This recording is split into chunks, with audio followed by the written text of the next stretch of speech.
ओम शांति। भगवत गीता श्लोक क्लास में आज का श्लोक है 5वें अध्याय का 6 नंबर श्लोक, अध्याय 5, श्लोक नंबर 6। श्लोक है संन्यासस्तु महाबाहो दुःखमाप्नुत योगतः योगयुक्तो मुनिर्ब्रह्म न चिरेणाधिगच्छति।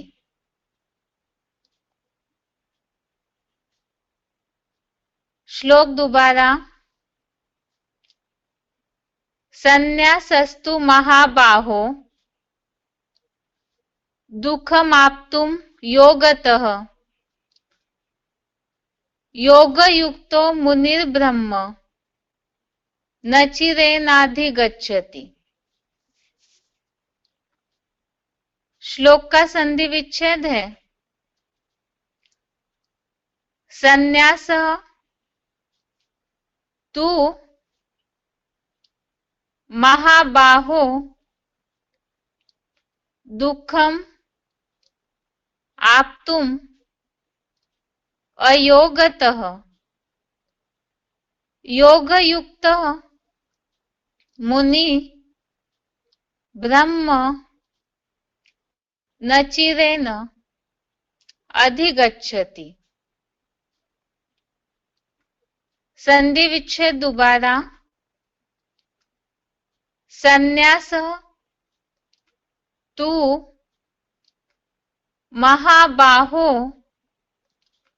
दुःखम आप्तुम अयोगतः योगयुक्तो मुनि ब्रह्म न चिरेण अधिगच्छति। शब्दों का अर्थ है महाबाहो अर्थात हे अष्टमूर्ति वाले महाबाहु। संन्यास अर्थात संन्यास। तू अर्थात तो कर्मयोग अयोगतः अर्थात कर्मयोग बिना दुःखम अर्थात दुख पूर्वक आप्तुम अर्थात प्राप्त होता है योग युक्तो अर्थात योग युक्त मुनि अर्थात मननशील व्यक्ति ब्रह्म अर्थात परम ब्रह्म को न चिरेण अर्थात शीघ्र ही अधिगच्छति अर्थात पाता है। शब्दों का अर्थ दोबारा। महाबाहो अर्थात हे अष्टमूर्ति वाले महाबाहु। संन्यास अर्थात संन्यास। तू अर्थात तो अयोगतः अर्थात कर्मयोग बिना दुःखम अर्थात दुख पूर्वक आप्तुम अर्थात प्राप्त होता है योग युक्तो अर्थात योग युक्त मुनि अर्थात मननशील व्यक्ति ब्रह्म अर्थात परम ब्रह्म को न चिरेण अर्थात शीघ्र ही अधिगच्छति अर्थात पाता है। श्लोक का अर्थ है, हे अष्टमूर्ति वाले महाबाहु, संन्यास तो कर्मयोग बिना दुख पूर्वक प्राप्त होता है। योग युक्त मननशील व्यक्ति परम ब्रह्म को शीघ्र ही पाता है। जहां बात चल रही है सन्यासी बनना और कर्मयोग, इनकी तुलना और इनके बारे में महत्व बताते हुए जो अभी तक के श्लोकों में बात यही आई कि गृहस्थियों के लिए विशेषकर कर्मयोग अच्छा है। इसी तरह आज के श्लोक में भी यही बात बताई, संन्यास तो कर्मयोग बिना दुख पूर्वक प्राप्त होता है। संन्यास अर्थात संपूर्ण न्यास अर्थात त्याग। संन्यास तो इसीलिए करते हैं लोग ताकि शांति की प्राप्ति हो, अर्थात त्याग से शांति, ये समझते हैं। लेकिन इस तरह से जबरियन जो संन्यास किया जाता है, सब कुछ सांसारिक जो भी कर्म है उनका पूर्णतः त्याग करते हैं, तो उसके बारे में बताया कि ऐसा जो त्याग है वो दुख पूर्वक प्राप्त होता है। वो कैसे, तो इसके बारे में हमने तीसरे अध्याय में भी अच्छे से समझा था। जहां मिथ्याचार से उच्यते इस तरह की बात आई, तो संन्यास तो किया, सांसारिक कर्मों का त्याग तो किया, लेकिन मन से उन सब बातों को, सुखों को याद करते हैं, संकल्पों से त्याग नहीं करते हैं, तो संकल्पों में जो चलते रहती है विचारधारा, अर्थात ही दुख मिलते रहता है। तो यह बात बताई, संन्यास तो कर्मयोग बिना दुख पूर्वक प्राप्त होता है। और कर्मयोग अर्थात ही बताया था कर्म करते करते याद। और जैसे अभी तक के चौथे और पांचवें श्लोक में सांख्य योग की भी बात बताई कि सांख्य योग और कर्म योग को अलग समझते हैं बाल बुद्धि वाले, जबकि इन दोनों में से एक में भी भली प्रकार स्थित हुआ इन दोनों का फल पाता है। तो यहाँ यही बात बताई, योग युक्त मननशील व्यक्ति के लिए व्यक्ति परम ब्रह्म को शीघ्र ही पाता है। परम ब्रह्म अर्थात ही इसके पहले भी बात आई शांति प्राप्ति की, तो ऐसे शीघ्र ही शांति की प्राप्ति होती है। एक बार इस श्लोक का क्लैरिफिकेशन सहित अर्थ भी देखते हैं।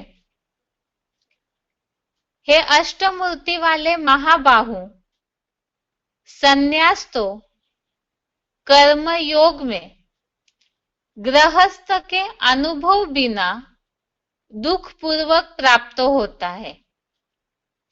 योग युक्त मननशील व्यक्ति सांख्य योग प्रणेता कपिल मुनि की भांति परम ब्रह्म को शीघ्र ही पाता है। वही राजा जनक ने तो 1 सेकंड में जीवन मुक्ति पाई थी। तो यहाँ पहली बात तो है, संन्यास तो कर्म योग में गृहस्थ के अनुभव बिना दुख पूर्वक प्राप्त होता है। तो मुख्य बात कर्म योगियों के लिए तो बताया, कर्म करते करते याद होनी चाहिए, जो अभी तक के श्लोकों में भी इस बात को समझा कि संकल्पों से सब त्याग कर जो कर्म योगी है उनके लिए बात बताई कि संकल्पों से सब बातों को त्यागना है, अर्थात अनासक्त रहना है। तो संन्यास तो कर्म योग में गृहस्थ के अनुभव बिना दुख पूर्वक प्राप्त होता है।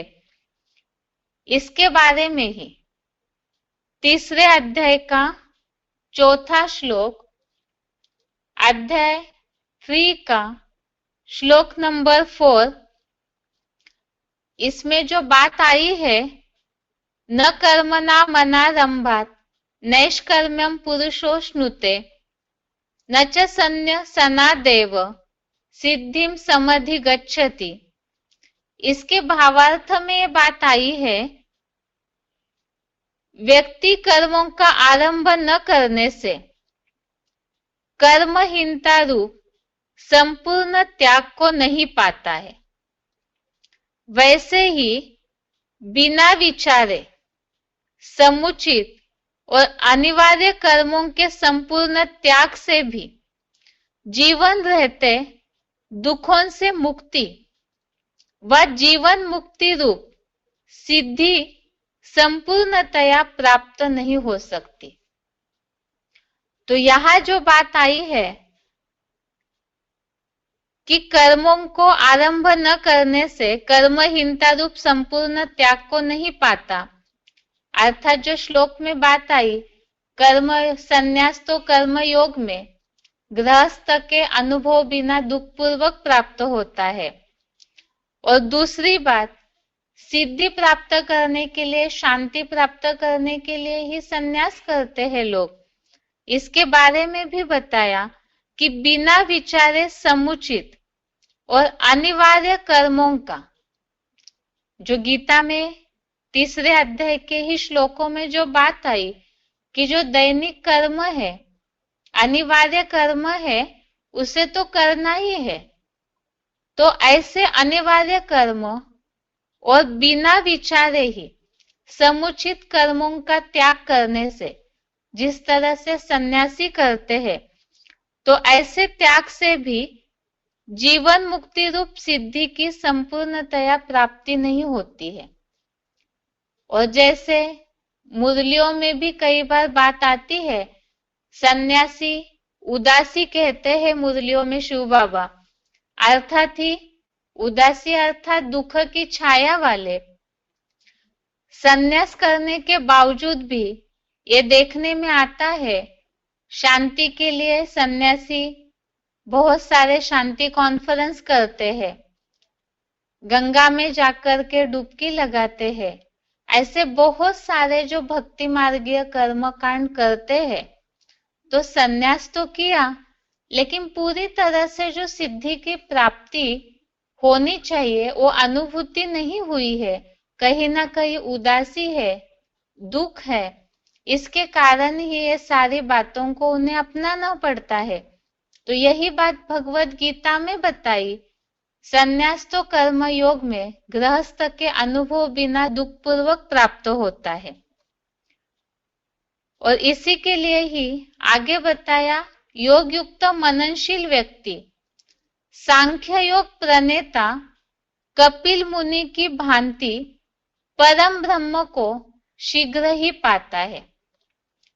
तो कर्म योग में ही आगे जो अभी तक बात आई, सांख्य और कर्म योग दोनों को अलग नहीं देखना है। तो यहाँ बात है योग युक्त मननशील व्यक्ति। कल सिलेक्टेड पॉइंट में हमने बात समझी थी, एक विष्णु परम पदधारी के लिए शिव बाबा ने बात बताई, विष्णु अर्थात ही सांख्य और योग दोनों का बैलेंस वाली हस्ती है, वही परम पद है। तो यहाँ ये बात बताई, योग युक्त मननशील व्यक्ति सांख्य योग प्रणेता कपिल मुनि की भांति परम ब्रह्म को शीघ्र ही पाता है। और इसका उदाहरण बताया, जैसे जनक ने तो 1 सेकंड में जीवन मुक्ति पाई थी। राजा जनक के 1 सेकंड में जीवन मुक्ति की बात हमने तीसरे अध्याय में भी समझी थी। अध्याय 3 का श्लोक नंबर 20, तीसरे अध्याय का श्लोक नंबर 20, इसमें बात आई है जनक राजा की, उनके जीवन मुक्ति संबंधित। कर्मण्येव हि संसिद्धि मास्तिता जनकादय लोक संग्रह में वापि संपश्यम कर्तुमर्हसि। इसमें जनक आदि कर्म द्वारा ही संपूर्ण सिद्धि को प्राप्त हुए थे। तो जनक राजा के लिए शास्त्रों में भी जो बात आई, राजपाट करते हुए भी वो बिल्कुल ही दृष्टि समझ करके अपना राज्य चलाते, और उनके लिए ही ये मान्यता है कि 1 सेकंड में उन्होंने जीवन मुक्ति पाई थी।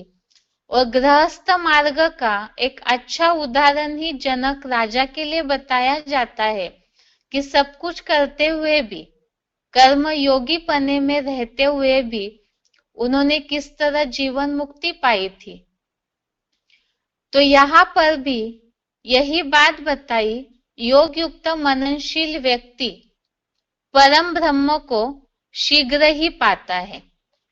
वो कैसे परम ब्रह्म को शीघ्र ही पाना, जीवन मुक्ति रूप सिद्धि पाना, शांति की प्राप्ति करना, जिसके लिए ही अध्याय 6 का श्लोक नंबर 3, अध्याय 6 श्लोक नंबर 3, इसमें बात आई है किस तरह से ये प्राप्ति की अनुभूति होती है योगियों को।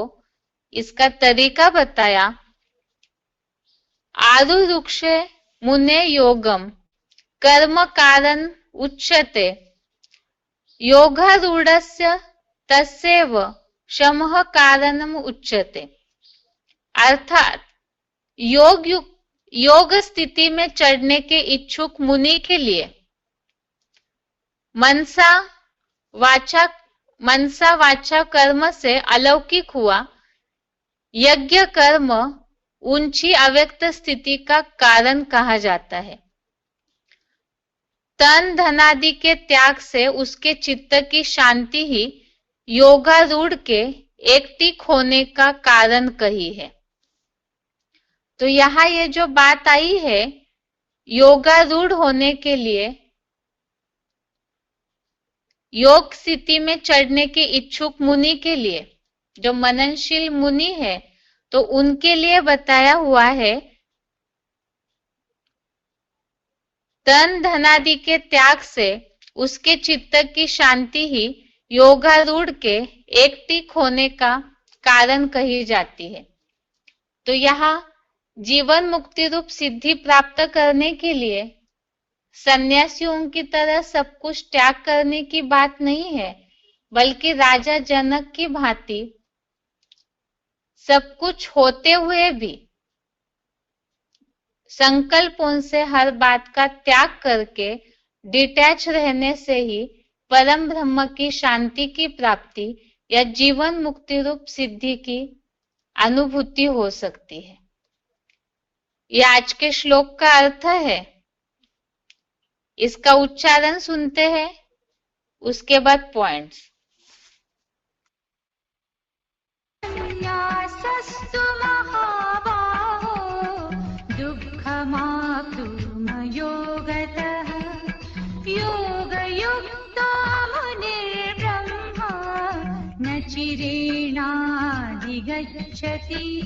हे अष्टमूर्ति वाले महाबाहु, संन्यास तो कर्मयोग में गृहस्थ के अनुभव बिना दुख पूर्वक प्राप्त होता है। योग युक्त मननशील व्यक्ति सांख्य योग प्रणेता कपिल मुनि की भांति परम ब्रह्म को शीघ्र ही पाता है। जैसे राजा जनक ने भी 1 सेकंड में जीवन मुक्ति पाई थी। संन्यासस्तु महाबाहो दुःखमाप्तुमयोगतः योगयुक्तो मुनिर्ब्रह्मा न चिरेणाधिगच्छति। हे अष्टमूर्ति वाले महाबाहु, संन्यास तो कर्मयोग में गृहस्थ के अनुभव बिना दुख पूर्वक प्राप्त होता है। योग युक्त मननशील व्यक्ति सांख्य योग प्रणेता कपिल मुनि की भांति परम ब्रह्म को शीघ्र ही पाता है। जैसे राजा जनक ने भी 1 सेकंड में जीवन मुक्ति पाई थी। आगे है points. VCD number 1782, VCD number 1782 1 घंटा 4 मिनट के बाद से लिया हुआ पॉइंट है। जनक जीवन मुक्ति 1 सेकंड में पाई थी, ये जो बात आई है तो एक जनक की बात नहीं है, यह नंबरवार जो प्राप्ति करते हैं उनकी बात है।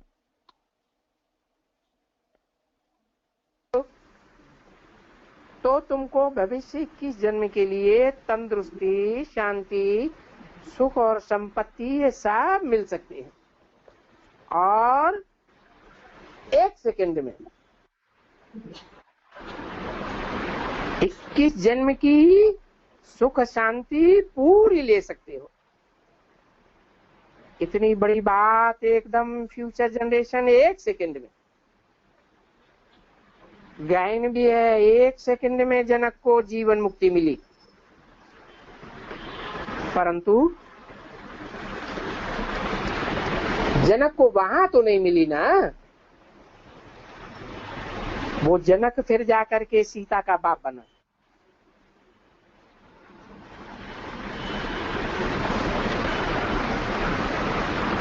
तो ये एक दृष्टांत थोड़ा ठोक दिया है और ठीक है, समझाया जाता है कि बरोबर तुम सभी जनक हो,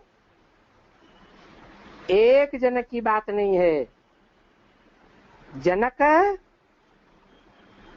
राजा, जनक रानी, ये सभी प्रवृत्ति मार्ग है। आगे का पॉइंट है VCD number 1725, VCD number 1725 26 minute के बाद से लिया हुआ पॉइंट है। कर्म योगी अर्थात ही मन मना भव और उसकी प्राप्ति जीवन मुक्ति रूप शांति। हाँ, गायन है, जो लड़ाई में मरेंगे सो स्वर्ग में जावेंगे, पर कैसे जावेंगे?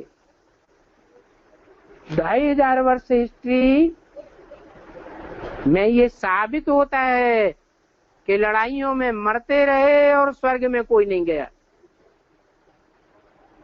तो बाप उनको बताते हैं, बच्चे भले लड़ाई लड़ो, परंतु जब तुम गोली चलाओ और गोली चलाते समय उठो बैठो, पोजीशन लेनी होती है ना, उठो बैठो, तो शिव बाबा को याद करते रहो। क्या मतलब हुआ है? हद की बात बताई या बेहद की बात बताई है? बल उठा पटक करो, लेकिन क्या करो? शिव बाबा को याद करते रहो।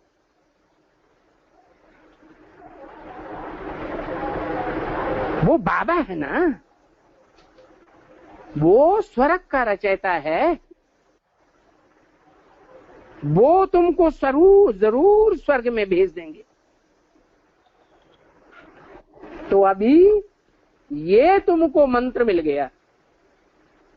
क्या मंत्र मिल गया है? शिव बाबा को याद करो, कम कार्डे और दिल यार्डे। क्या मतलब? कर्मेंद्रियों से कर्म करते रहो और बुद्धि बाप की याद में लगाओ। बस इतने से ही तुमको जीवन मुक्ति मिल जाएगी। क्या? इतना भी अगर तुम प्रयास करेंगे तो जीवन भी रहेगा, और जीवन रहते रहते तुम्हारों को इन दुश्मनों विकारों से क्या होगा?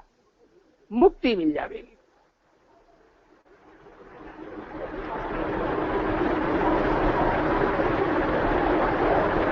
वो बाबा है।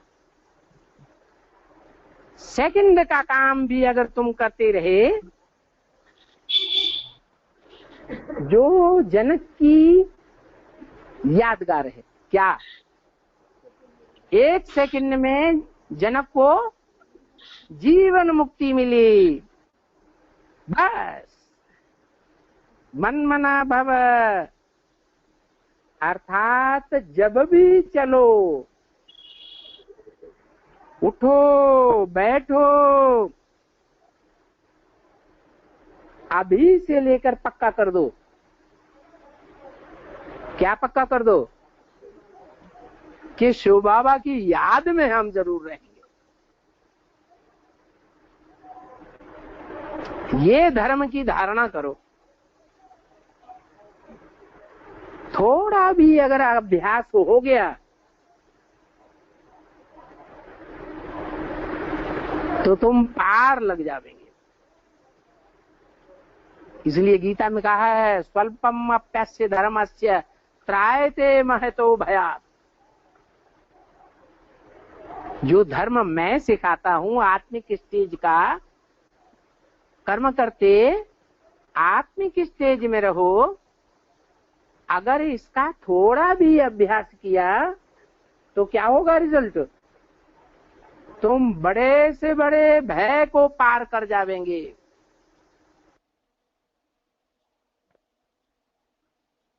अभी के दोनों पॉइंट में जैसे बात आई, श्लोक में जो बात है, योग युक्त मननशील व्यक्ति परम ब्रह्म को शीघ्र पाता है। भगवत गीता में तो खास कर्म युद्ध की बात आई है, और अभी के श्लोक में भी, अभी के पॉइंट में भी यही बात आई। युद्ध करते करते यह जीवन रूपी युद्ध में ही, मनमना भव की स्टेज से ही बताया 1 सेकंड में ही जीवन मुक्ति रूपी शांति की प्राप्ति होती है। पहले पॉइंट में भी जनक के जीवन मुक्ति की जो बात आई, तो नंबर 1 ऐसी प्राप्ति करने वाले जनक है। जनक राजा के पास तो राजपाट था। इसी तरह से यहाँ सब कुछ होते हुए भी प्राप्ति की अनुभूति करने के लिए कर्म योगी बनना है। आगे का पॉइंट है VCD number 2247, VCD number 2247, 16 minute के बाद से लिया हुआ पॉइंट है। जनक की जीवन मुक्ति और ज्ञान अर्थात सांख्य का संबंध। तो आते ही 1 सेकंड में राजा जनक के मिसल सदगति दे देता है। 1 सेकंड में मुक्ति, जीवन मुक्ति। मुक्ति अर्थात दुख दर्दों से छुटकारा, और जीवन मुक्ति अर्थात जीवन भी रहे, और जीवन के रहते रहते भी, जीवित होते हुए भी दुख दर्दों से छुटकारा मिल जाए। ऐसे नहीं कोई सतयुग आ जाता है, नहीं। एक्यूरेट सतयुग आने से पहले ही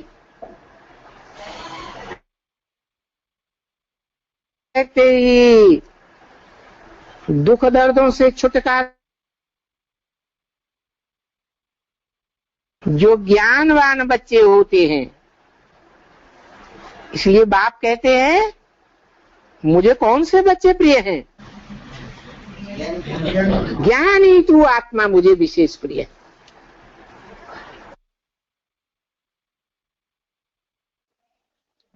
आगे है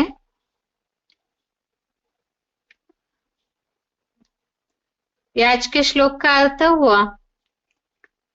अभी इस हफ्ते के श्लोकों की रिवीजन के पहले श्लोक टेस्ट संबंधित एक विशेष सूचना।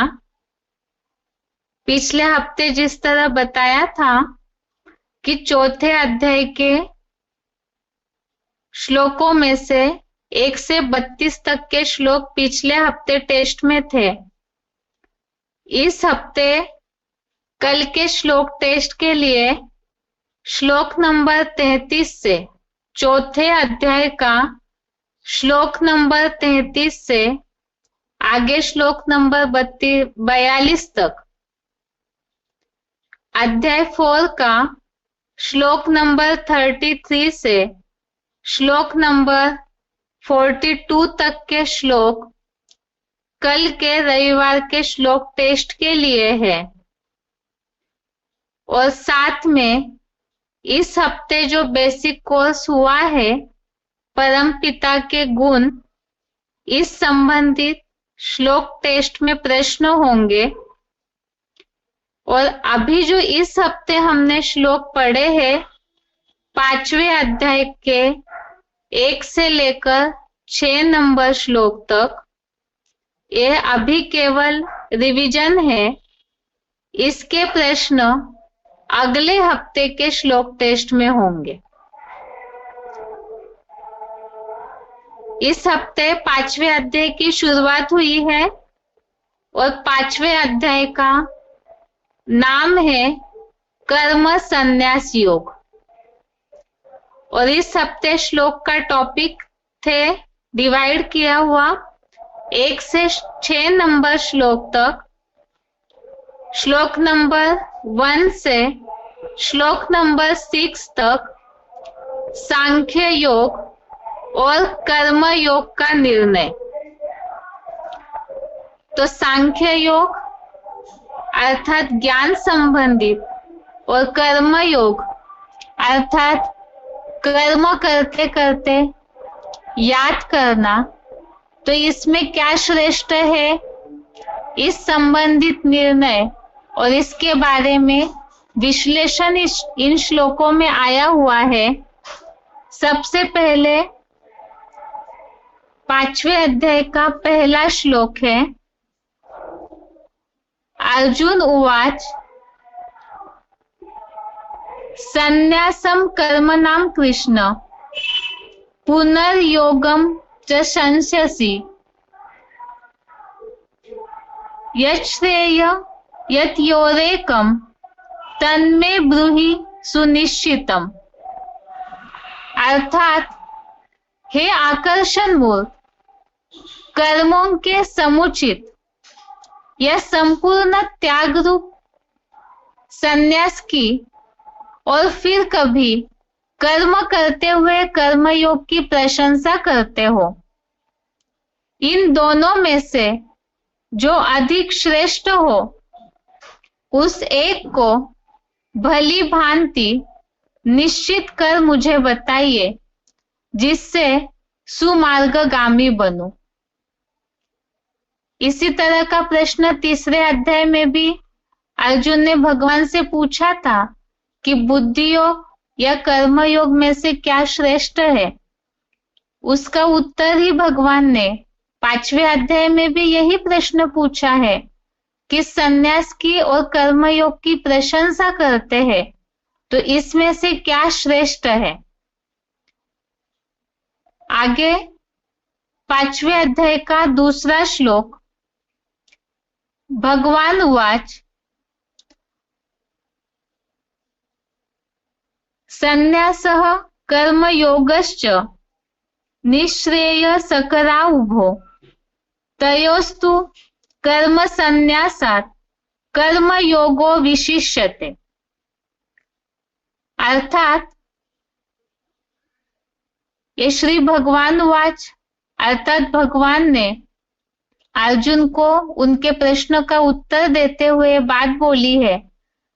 समुचित कर्म त्याग और कर्म के साथ योग, ये साधु सन्यासी या गृहस्थी दोनों प्रति कल्याणकारी है, किंतु उन दोनों में सहज सहज होने की दृष्टि से कर्म के समुचित त्याग से कर्म करते करते याद धंधाधोरी वाले गृहस्थियों के लिए विशेष अच्छी है।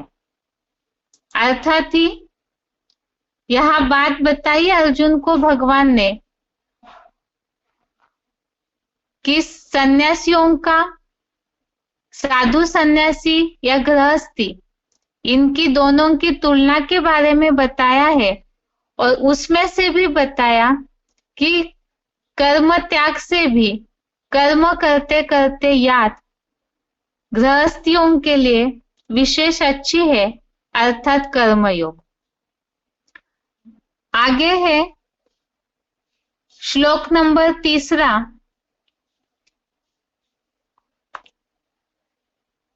ज्ञेयः स नित्य सन्यासी यो न द्वेष्टि न कांक्षति निर्द्वंद्वो हि महाबाहो सुखम बंधात प्रमुच्यते।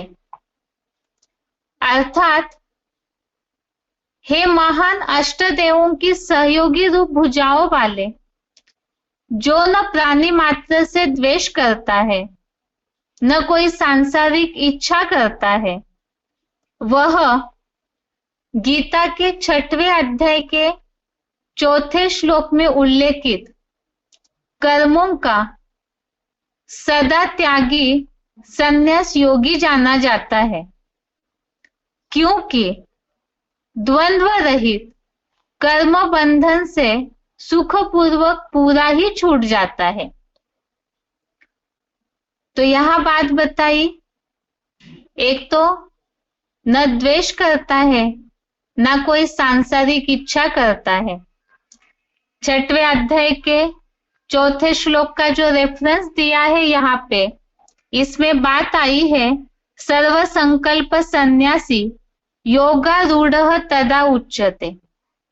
तो यहाँ जो द्वेष या कोई भी इच्छा न करने की बात का उल्लेख है श्लोक में, तो यही बात 6वें अध्याय के 4थे श्लोक में बताई, सब संकल्पों का संपूर्ण त्यागी, अर्थात संकल्पों से ही सब प्रकार का त्याग करने वाला कर्म बंधन से सुखपूर्वक छूट जाता है, जिसके लिए 4थे अध्याय का 22वां श्लोक, अध्याय 4 का श्लोक नंबर 22 हमने देखा था। इसमें भी बात आई, यदृच्छा लाभ संतुष्टो द्वंद्वातीतो विमत्सरः, अर्थात सब द्वंद्वों से परे, सुख दुख द्वंद्वों से परे, सफलता असफलता में समानता। तो ऐसे जो द्वंद्व रहित है, द्वंद्वों से परे है, वे कर्म बंधन से सुखपूर्वक छूट जाते हैं। आगे है 5वें अध्याय का 4था श्लोक, सांख्य योगो पृथक बाला प्रवदन्ति न पंडितः एकम प्यास्थितः सम्यक उभयोर विन्दते फलम। अर्थात सांख्य संपूर्ण व्याख्या सहित केवल ज्ञान और कर्मयोग, ये दोनों अलग है, ऐसे बाल बुद्धि कहते हैं, विद्वान लोग नहीं कहते। सांख्य और कर्म करते हुए भी योग, दोनों से एक में भी भली प्रकार स्थित हुआ कपिल मुनि समान सांख्य और योग दोनों का फल पाता है। श्लोक में जहां सांख्य शब्द लिखा हुआ है, वहां पर निशानी बनाई हुई है, उसके बारे में विश्लेषण नीचे दिया है। कपल रूप जोड़ी कपिल द्वारा बसाई प्राचीनतम कांपिल्य नगरवासी कपिल मुनि का मनन चिंतन ही सांख्य है। तो सांख्य अर्थात ही व्याख्या सहित ज्ञान, और इसमें ही ये जो व्याख्या सहित ज्ञान आता है वो मनन चिंतन से आता है, और कपिल मुनि को सांख्य शास्त्र का प्रणेता माना गया है।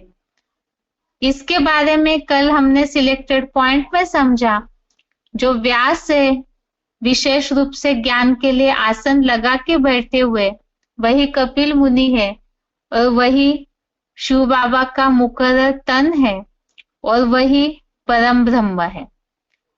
आगे 5वें अध्याय का 5वां श्लोक।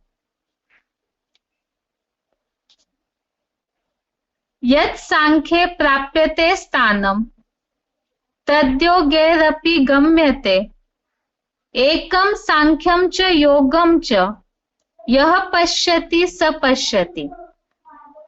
अर्थात सांख्य द्वारा जो पद मिलता है वही लक्ष्मी नारायण पद कर्म करते एक बाबा की याद में कर्म सहित योग द्वारा भी परम श्रेष्ठ विष्णु का पद प्राप्त होता है। अतः सांख्य और कर्म योग को जो गीता संविधान अनुसार एक देखता है वह सत्य देखता है।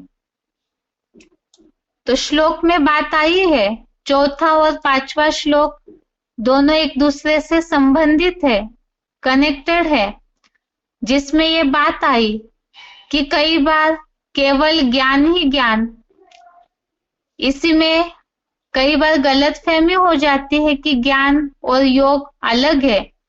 मुरलियों में तो ये बात का उल्लेख है कि ज्ञान और योग दोनों भी आपस में संबंधित है और यही बात इस श्लोक में बताई। सांख्य द्वारा जो पद मिलता है वही पद कर्म सहित योग द्वारा भी परम श्रेष्ठ विष्णु का पद प्राप्त होता है। आगे है आज का श्लोक 5वें अध्याय का श्लोक नंबर 6। संन्यासस्तु महाबाहो दुःखमाप्तुम् अयोगतः योगयुक्तो मुनिर्ब्रह्म न चिरेणाधिगच्छति। अर्थात हे अष्टमूर्ति वाले महाबाहु, संन्यास तो कर्मयोग में गृहस्थ के अनुभव बिना दुख पूर्वक प्राप्त होता है। योग युक्त मननशील व्यक्ति सांख्य योग प्रणेता कपिल मुनि की भांति परम ब्रह्म को शीघ्र ही पाता है। वही राजा जनक ने तो 1 सेकंड में जीवन मुक्ति पाई थी। इस संबंधित श्लोक हमने देखे, जैसे सन्यासी जबरियन सब कर्मों का त्याग करते हैं, उस संबंधित बात आई कि इस तरह के त्याग से दुख होता है, दुख पूर्वक प्राप्त होता है। इस संबंधित 3रे अध्याय का 4था श्लोक देखा कि संपूर्ण इस तरह के बिना विचारे त्याग से संपूर्ण सिद्धि प्राप्त नहीं हो सकती। दूसरा, राजा जनक समान जो मुक्ति की बात आई, उसके लिए 3रे अध्याय का 20वां श्लोक, अध्याय 3 का श्लोक नंबर 20, इसमें बात आई जनक आदि भी कर्म द्वारा ही सिद्धि को प्राप्त हुए थे। तो यह कर्म योग गृहस्थियों के लिए सिद्धि प्राप्ति के लिए बताया, उसका उदाहरण है राजा जनक। और अगला श्लोक 6वें अध्याय का 3रा श्लोक, अध्याय 6 का श्लोक नंबर 3, इसमें बात आई आरुरुक्षे मुने योगम कर्म कारम उच्यते, कर्म कारणम उच्यते। तो यहाँ इस श्लोक में भी बात आई योग युक्त स्थिति में चढ़ने के लिए कर्म। इस तरह से इस हफ्ते के श्लोकों की ये रिवीजन हुई। आगे है बेसिक कोर्स। बेसिक कोर्स में जो रिवीजन है वो कल के श्लोक टेस्ट के हिसाब से ही है, क्योंकि बेसिक कोर्स संबंधित श्लोक टेस्ट में प्रश्न होंगे। इस हफ्ते हमने बेसिक कोर्स में समझा है। अभी तक जैसे बेसिक कोर्स में सर्व आत्माओं का पिता एक है, इसमें हमने परम पिता का नाम समझा था कि परम पिता का नाम शिव है, और रूप के बारे में भी समझा था कि वे निराकार ज्योतिर्मय स्वरूप है। उनकी हर धर्म में उस ज्योतिर्मय रूप की मान्यता भी है।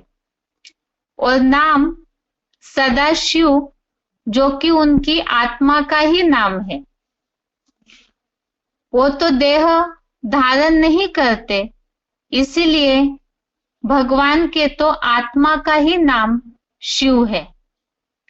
लेकिन भक्ति मार्ग में परम पिता को या शिव को, भगवान को एक व्यक्तित्व के साथ, एक देहधारी के साथ जुड़ा हुआ दिखाया जाता है। शिव और शंकर को दो नाम एक साथ मिलाए हैं, और भक्ति मार्ग में भक्तों ने शंकर को ही शिव समझ लिया है, जबकि शिव तो शरीर धारण ही नहीं करते, तो फिर उन्हें दैहिक आकृति के रूप में शंकर के साथ क्यों मिलाया? शंकर जो है, इनके बारे में तो भक्त लोग ये भी जानते हैं कि शंकर महादेव त्रिदेवों में से एक देवता है। तो शिव और शंकर अलग है, इसके बारे में तो आगे समझेंगे। लेकिन यहाँ शिव को शंकर के साथ भले दिखाया है, लेकिन शिव भगवान अलग है, और शंकर त्रिदेवों में से एक देवता महादेव कहा जाता है। तो देव या देवता कहाँ है? अर्थात ही भगवान और देवता, ये दो शब्द अलग हुए। भक्ति मार्ग में ये भी माना जाता है देवताएं अनेक है, 33 करोड़ देवताएं हैं, और भगवान एक ही है। तो इससे ही ये अंतर, ये अलगाव सिद्ध होता है कि देवताएं अनेक है और भगवान के लिए कहा जाता है कि वो एक ही है। अब देवताएं और भगवान अलग है, इसके बारे में हमने शास्त्रों के आधार से, भगवत गीता के श्लोकों के आधार से तो समझा कि वो अलग है। दूसरी बात, फिर देवताएं और भगवान में अलग है तो क्या अंतर है? वो अंतर जानने के लिए ही हमें उनके गुणों को जानना जरूरी है। इसमें पहली बात कि देवताओं के लिए हमने समझा कि मनुष्य आत्माएं ही सत्व गुण धारण करने पर देवता कहलाई जाती है, और तमोगुण धारण करने पर, तामसी बनने पर राक्षस कहलाते हैं। तो फिर मनुष्य आत्माएं और भगवान में जो अंतर होगा, वही अंतर देवताएं और भगवान में भी होगा। और वो अंतर ही, क्योंकि मनुष्य ही देवताएं बनते हैं, इसीलिए ही वो अंतर क्या है उसे जानने के लिए ही हमें भगवान के गुण क्या है, उन गुणों से ही मनुष्य आत्माएं और भगवान के बीच का अंतर समझ में आएगा। इसीलिए ही वो गुण है,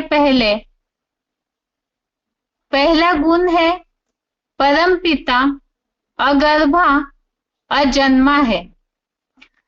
जैसे मनुष्य आत्माएं जन्म मरण के चक्र में बंधी हुई है, परंतु परम पिता जन्म मरण रहित है।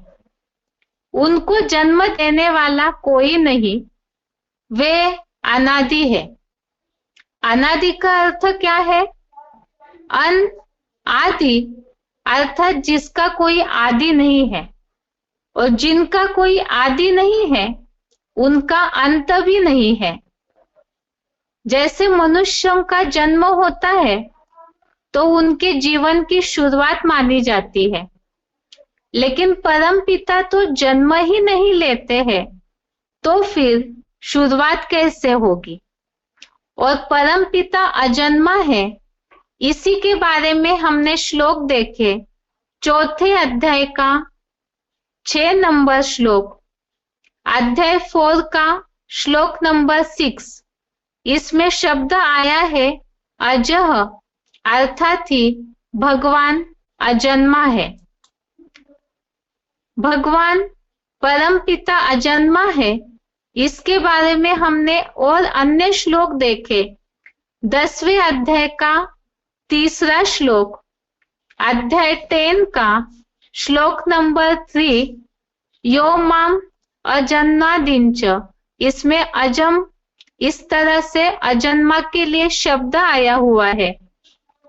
इसी तरह से 10वें अध्याय का 12वां श्लोक, अध्याय 10 श्लोक नंबर 12, इसमें भी अजम विभुम इस तरह से जो शब्द आया है, तो ये भी अजन्मा होते हुए भी, तो भगवान के अजन्मा होने के लिए ये गीता में प्रूफ है। और अजन्मा है अर्थात जन्म ही नहीं लेते, तो गर्भ से जन्म लेने की बात ही नहीं, इसीलिए ही अगर्भा भी है। आगे है परम पिता का अगला गुण, परम पिता अकर्ता है। भगवान और आत्माएं, इनमें और एक दूसरा अंतर, आत्माएं जो है उनके द्वारा किए गए हर कर्म में आत्मा का होना निश्चित है, अर्थात ही हर कर्म में आत्माएं अपने आप को प्रत्यक्ष करती है, उस पर अपना हक जताती है। अर्थात मनुष्य आत्माएं जो भी कर्म करती है उनमें मैंपन आता है, देहभान आता है, तो उस पे अपना हक जताती है, अपने कर्म को, अपने आप को भी प्रत्यक्ष करती है। परंतु परम पिता सब कुछ करते हुए भी अकर्ता है। मूल रूप में परम पिता जो बताया वो जन्म मरण में आते नहीं, तो निराकार शिव भगवान वो अपने मूल रूप में अकर्ता है ही। चौथे अध्याय के 13वां श्लोक, अध्याय 4 का श्लोक नंबर 13, इसमें शब्द आया है तस्य कर्तारम अपि माम विद्धि अकर्तारम अव्ययम। तो यहाँ अकर्ता के लिए शब्द आया है अकर्तारम, अर्थात ही भगवान अकर्ता है। परम पिता शिव का ये जो अकर्ता रूप का गुण है, ये उनके एक विशेष गुण पर आधारित है। वो गुण है अभोक्ता, अर्थात ही अनासक्त होना। अब परम पिता अभोक्ता है, इसके बारे में भी हम मनुष्य आत्माओं से तुलना करके देखते हैं, क्योंकि गुणों में अंतर के लिए हम दोनों के गुणों को समझना जरूरी है। आत्माएं जो है वो इंद्रियों के द्वारा भोग भोगती है और इंद्रियों के रस में आसक्त होकर, इंद्रियों में आसक्त होकर के उसका रस भोगती है। परंतु परम पिता वो तो निराकार है, सदैव ही आत्मा है, तो उनकी अपनी इंद्रियां ही नहीं, तो आसक्त होने की अथवा भोग भोगने की बात ही नहीं आती है। परम पिता का अभोक्ता गुण अर्थात वो इंद्रियों का कोई भी प्रकार का रस नहीं लेते, अर्थात ही भोगते नहीं है, तो अभोक्ता है। एक तो पहली बात उनकी इंद्रियां ही नहीं है, तो इसीलिए भी भोग भोगने की बात ही नहीं आती, तो अभोक्ता है। लेकिन हमने सृष्टि चक्र में इस बात को अच्छे से समझा है कि परम पिता सृष्टि के उद्धार के लिए जो शब्द आया है जगत भी परिवर्तते, इस जगत को विपरीत दिशा देने के लिए जो नीचे गिरी हुई सृष्टि है उसे ऊपर उठाने उत्थान के लिए भगवान इस सृष्टि पर तो आते हैं और वो अपना दिव्य कर्तव्य भी करते हैं और उस दिव्य कर्तव्य करने के लिए, दिव्य कर्म करने के लिए भगवान दिव्य जन्म लेते हैं। वो दिव्य जन्म अर्थात ही भगवत गीता का 11वें अध्याय का 54 नंबर श्लोक में बात आई है।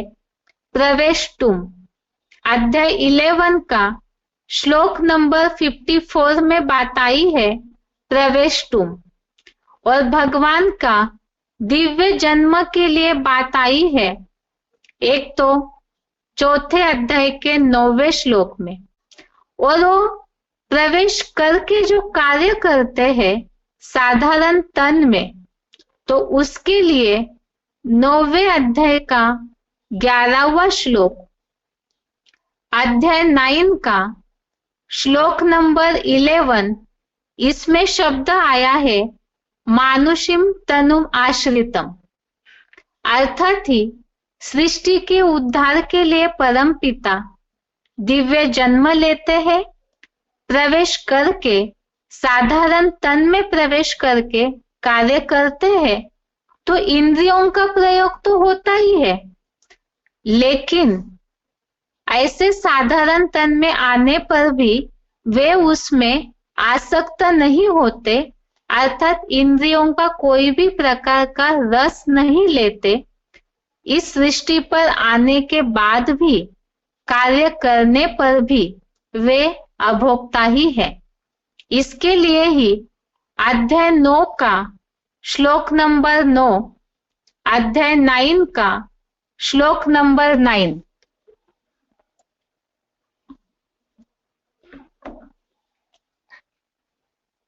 इसमें बात आई है न च माम तानि कर्माणि निबध्नन्ति धनंजय उदासीनवत आसीनम असक्तम तेषु कर्मसु। तो भगवान आसक्त नहीं होते, अर्थात अनासक्त है, और श्लोक में आया है शब्द असक्तम, अर्थात ही वे कर्मों में अनासक्त है। भगवान अनासक्त या अभोक्ता होने के कारण कर्मों का फल नहीं भोगते, और इसीलिए ही कर्मों का फल नहीं भोगते, तो इसीलिए ही वे कर्म के बंधन में नहीं पड़ते हैं। परमपिता अभोक्ता होने के कारण ही कर्म बंधन से मुक्त है, कर्म के बंधन में नहीं पड़ते। इसके लिए ही 4थे अध्याय का 14वां श्लोक, अध्याय 4 श्लोक नंबर 14, इसमें बात आई है न माम कर्माणि लिम्पन्ति न मे कर्म फले स्पृहा इति माम यो भी जानाति कर्मभिर्न स बध्यते। इसमें श्लोक में शब्द आया है कर्म बंधन में नहीं बनते, तो कर्मभिर्न स बध्यते, अर्थात ही एक तो उन भगवान को अच्छे बुरे न मुझको अच्छे बुरे कर्मों का बंधन है, न कर्मों के फल में इच्छा है। बात चल रही है मनुष्य आत्माएं और भगवान के गुणों में अंतर की। मनुष्य आत्माएं कर्मों में आसक्त हो जाती है, अर्थात कर्मों का फल भोगती है, जिस कारण मनुष्य आत्माएं कर्मों के बंधन में पड़ते हैं, अर्थात उन्हें कर्मों का लेप छेप लगता है। कैसे? मनुष्य आत्माएं अगर पुण्य कर्म करती है, अच्छा कर्म करती है, तो वो उससे सुख भोगती है, तो सुखों का बंधन हो गया। और यदि पाप करते हैं तो उसके रिजल्ट में दुखों का फल भोगती है, तो वो दुखों का बंधन हो गया। तो इस तरह से मनुष्य जो भी कर्म करते हैं उनका कर्मों का बंधन हो जाता है, अर्थात ही कर्मों का लेप छेप मनुष्य आत्माओं पर पड़ता है। लेकिन भगवान के लिए तो हमने देखा कि उनको न अच्छे बुरे कर्मों का बंधन है, न कर्मों के फल में इच्छा है, इसीलिए कर्म बंधन में नहीं बनते। और इसी तरह से ही ये जो हमने देखा कि भगवान का ये अभोक्ता होने का गुण ही कर्म बंधन से मुक्त है भगवान। इसीलिए ही मनुष्य आत्माओं से जो कर्म बंधन में मनुष्य आत्माएं पड़ती है, तो उससे भगवान एक अलग स्थान, ऊंचे स्थान पर है, अर्थात ही भगवान परम पवित्र है। कैसे? तो इसमें भी जैसे मनुष्य आत्माएं आसक्त होती है तो कर्मों का लेप छेप लगता है, अर्थात ही मनुष्य आत्माएं इंद्रियों का रस भोगते भोगते सुखों में या दुखों में भोगने के कारण, भोक्ता होने के कारण ही मनुष्य आत्माएं क्षरित होती है, नीचे गिरती है, अर्थात पतित बनती है। और परम पिता, उनके बारे में तो हमने समझा, वे कर्मों के बंधन में नहीं पड़ते, आसक्त नहीं होते, इसीलिए ही भगवान अक्षर है, अर्थात कभी भी क्षरित नहीं होते, कभी भी नीचे नहीं गिरते, अर्थात ही वे एवर प्योर है। और इसी के लिए ही भगवत गीता में 15वें अध्याय का 16वां श्लोक, अध्याय 15 का श्लोक नंबर 16, इसमें बात आई है मनुष्य आत्माएं क्षरित होने वाले हैं, तो क्षरः सर्वाणि भूतानि। और भगवान अक्षर है, इसीलिए वे ऊंची स्टेज में है, तो उसके लिए कूटस्थः अक्षरः उच्यते, ऊंची स्टेज में है, अर्थात अक्षर है, तो कभी भी नीचे नहीं गिरते। और परम पिता अभोक्ता होने के कारण ही अजन्मा है। परम पिता अनासक्त अर्थात अभोक्ता होने के कारण ही वे 3 गुणों से परे है, अर्थात ही उन्हें निर्गुण कहा गया है। निर्गुण अर्थात ही जैसे मनुष्य आत्माएं प्रकृति के 3 गुणों में सत, रज, तम, इन 3 गुणों से प्रसारित होते हैं, आसक्त होते हैं। और भगवान इन 3 गुणों से भी परे है, निर्गुण है।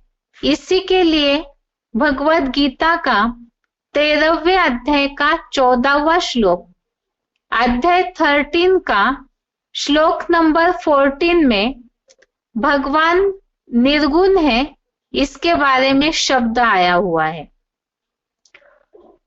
अब बात चल रही थी कि जैसे मनुष्य आत्माएं 3 गुणों से प्रसारित होते हैं, इसी के कारण ही जन्म मरण के चक्र में बंध जाते हैं। इसके बारे में हमने पहले भी आत्मा के पाठ में श्लोक देखा है। 13वें अध्याय का 21वां श्लोक, अध्याय 13 का श्लोक नंबर 21, जिसमें बात आई है कारणम गुण संगस्य सत सद्योनि जन्मसु। तो मनुष्य आत्माएं इन 3 गुणों में आसक्त होने के कारण 3 गुणों से प्रसारित होती है। और परम पिता अभोक्ता है, तो इस कारण वे अजन्मा है। और साथ में बताया कि वो 3 गुणों का बंधन ही नहीं है, उनको इन 3 गुणों से वो परे है, तो इस कारण जन्म मरण के चक्र में वो बनते ही नहीं है। तो परम पिता इसके कारण ही प्रकृति के 3 गुणों में आसक्त नहीं होते, तो इसीलिए वे जन्म मरण से न्यारे अर्थात ही अजन्मा है। तो अभी तक बात परम पिता के भगवान के गुणों के टॉपिक की इसलिए चल रही थी, देवताएं और भगवान अलग है तो उनमें क्या अलगाव का अंतर है, उसे देखने के लिए ही हमने भगवान के गुणों को समझना शुरू किया था। और ये अंतर ही सार में हम देखते हैं कि आखिर मनुष्य आत्माएं और भगवान में क्या अंतर है। पहली बात तो भगवान अजन्मा है और मनुष्य आत्माएं जन्म मरण के चक्र में आते हैं। दूसरी बात, मनुष्य आत्माएं भोगी है अर्थात भोगता है, शरीर में रहते हुए देह से पाठ बजाते हुए इंद्रियों का रस भोगती है। और भगवान अभोक्ता है, मूल रूप में तो वे अभोक्ता है ही, इंद्रियों का रस भोगने की बात ही नहीं उसमें। और इस सृष्टि पर आने के बाद भी वे अभोक्ता है अर्थात साकार मुकर्रर साधारण तन में प्रवेश करने पर भी वे इंद्रियों का रस नहीं भोगते। मनुष्य आत्माएं भोगी है तो इसीलिए वे आसक्त होते हैं और आसक्ति के कारण ही कर्म बंधन में फंसते हैं।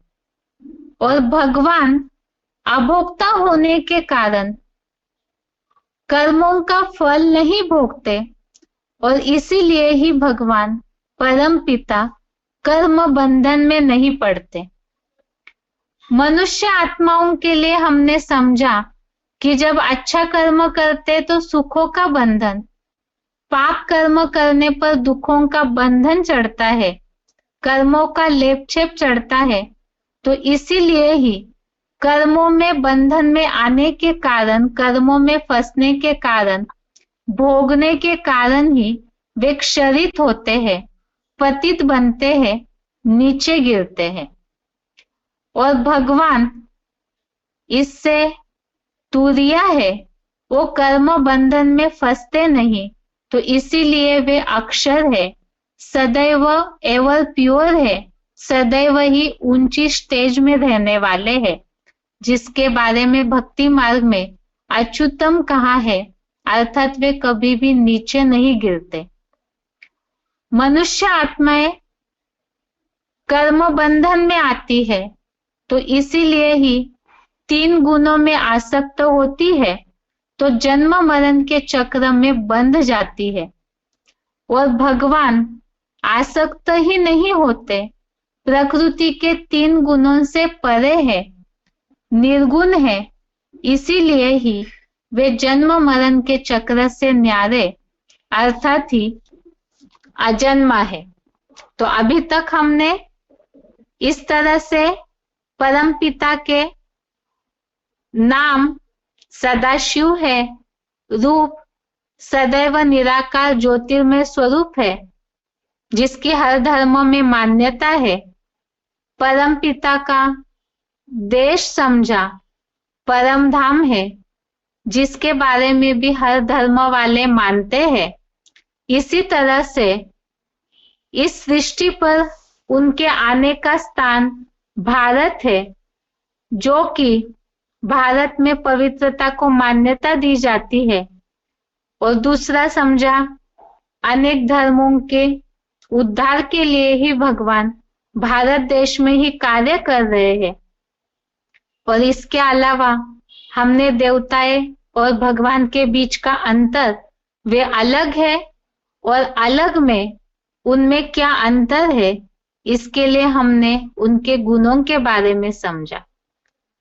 अब आगे भगवान के बारे में एक टॉपिक विशेष है कि भगवान का कर्तव्य क्या है। उनकी पूरी पहचान के लिए उनके कर्तव्य को जानना जरूरी है। भक्ति मार्ग में तो बहुत सी बातें हैं भगवान के कर्तव्य को लेकर कि वे पत्ते पत्ते को हिलाते हैं, और बहुत सारे सृष्टि के कार्य के बारे में भगवान के लिए मान्यता है। तो आखिर भगवान इस सृष्टि पर क्या करते हैं, उनके क्या कर्तव्य नूंदे हुए हैं और क्या क्या गलत मान्यताएं हैं उनके कर्तव्यों को लेकर, इसे अगले हफ्ते के क्लास में समझते हैं। आज के लिए गीता क्लास यहाँ तक ही। ओम शांति।